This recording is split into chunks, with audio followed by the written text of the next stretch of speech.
வணக்கம், தாத்தா பாட்டி லைஃப் ஸ்டைல். இன்னைக்கு என்ன பார்க்க போறோம்னா பாண்டிஸ்டர் நாடகத்தை பற்றி. இன்னைக்கு அரசிக்கு கல்யாணத்துக்கான வேலைகள் நடக்குது. சொந்தக்காரங்கள்லாம் வந்திருக்காங்க. நலுங்கு வைக்கிறாங்க. மாப்பிள்ளை வீட்டுல இருந்து வந்து வச்சு முடிச்சுட்டு ராஜி கூப்பிட்டு டான்ஸ் ஆட சொல்றாங்க. ராஜி டான்ஸ் ஆடுது. அப்புறம் கூட ஹஸ்பண்ட் ஆடுறாப்புல. அப்புறங்கிட்டு மீனாவும் செந்தியில் ஆடுறாங்க. அந்த பக்கம் சரவணனை கூப்பிட்டு ஆட சொல்லும்போது சரவணனும் மயிலும் ஆடுறாங்க. பழனி கூட வந்து டான்ஸ் ஆடுறாப்புல. அது கூட அவங்க பொண்ணு, மூத்த பொண்ணு கூட ஆடுது. ஆடி முடிச்சுட்டு அந்த சுகன்யா மட்டும் இப்படி விரிச்சு பார்த்துக்கிட்டே நிக்குது.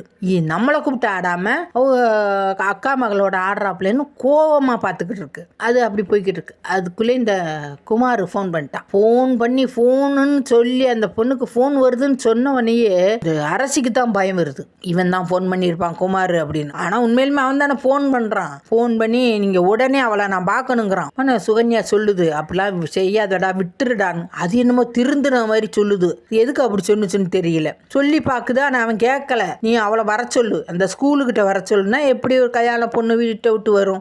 ஒன்றும் செய்ய முடியாம தவிச்சிட்டு கிடக்குது. ஒரு மறுபடியும் ஃபோன் பண்ணி அவன் வந்து இப்போ உடனே கொண்டே அரசிட்ட கொடு. அது ரூம்ல உட்காந்துருக்கா. கொண்டே கொடுத்த உடனே அது மிரட்டுறான். நீ வந்து இப்பவே வந்து என்னை பார்க்கவா? நீ ஏதாவது பண்ணிருவேன், நான் வரமாட்டேன்னு அழுகாத, ஒழுங்கா மரியாதையா வந்துரு அப்படின்னோடனே, நீ ஏதோ திட்டம் வச்சிருக்க, அதுதான் பண்றேன்னா ஒரு திட்டம் இல்லை, நீ வந்து நேரடியா என்கிட்ட வந்து மன்னிப்பு கேட்டு போய் நான் விட்டுறேன் அப்படின்னு. அதை எப்படி விடுவான்? இந்த பொண்ணு அழுது பார்க்குது, ஆர்ப்பாட்டம் பண்ணி பார்க்குது, ஒன்றும் செய்ய முடியல. அப்புறம் வான்னு போட்டு நச்சரிக்கிறான். இவன் ஒன்று இந்த பொண்ணுக்கு உடனே தாலி கட்டுவான், இல்லைன்னா கடத்திக்கிட்டு போயிடுவான், இல்லைன்னா அந்த பிள்ளைய ஏதாவது கொல்ல பார்ப்பான். இதில் ஏதாவது ஒன்று தான் பண்ண போகிறான். அதுக்கான அறிகுறிகள் தான் தெரியுது.